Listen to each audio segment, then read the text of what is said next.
你知唔知喺中文入邊都借用咗好多外國傳入嚟嘅詞語，而呢啲詞語你又知道幾多呢？知道幾個咯，特賣、卡通、熱狗、血拼、放題。唔知大家有冇留意，我哋日常接觸到嘅詞語，屬於外來品嘅都唔少㗎。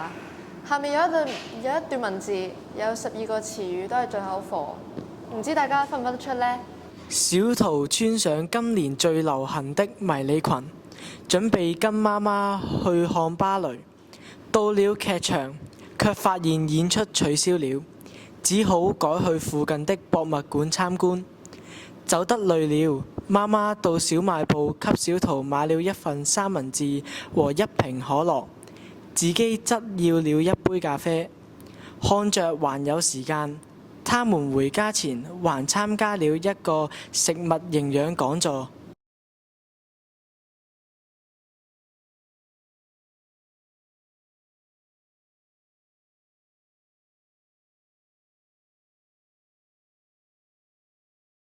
你答啱咗幾多個呢？外來詞又稱借詞或外來語，係指從外語吸收過嚟嘅詞語。漢語外來詞係文化交流嘅產物，自古有之。咁喺漢代以來咧，咁就中土同埋西域嗰邊嘅貿易就往來頻繁啦。咁就物資嘅交流咧，不但止就引入咗呢個新嘅器物，咁就仲帶咗啲外來詞，例如話獅子啦。哇！葡萄啦，同埋菠菜，咁啊，同埋蘋果同埋髮廊等等啦。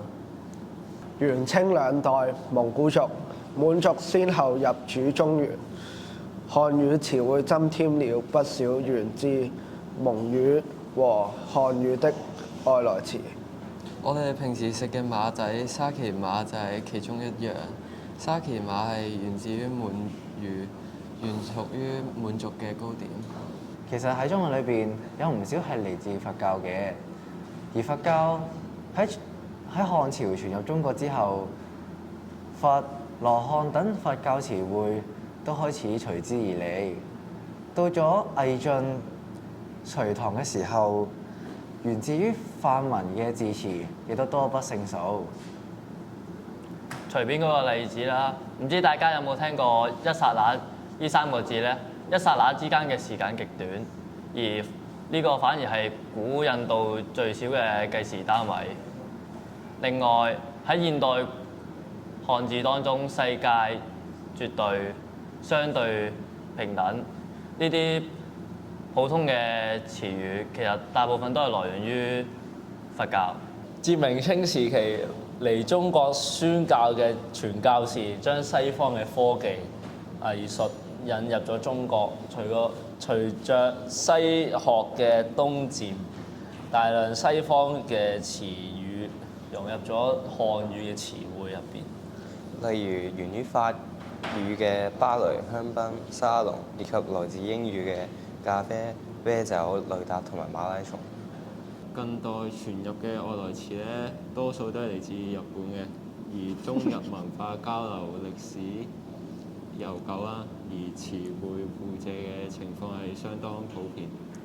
日本翻譯西方嘅詞語時，間唔中會借用古代漢語嘅字，但佢嘅意義同古漢語不盡相同。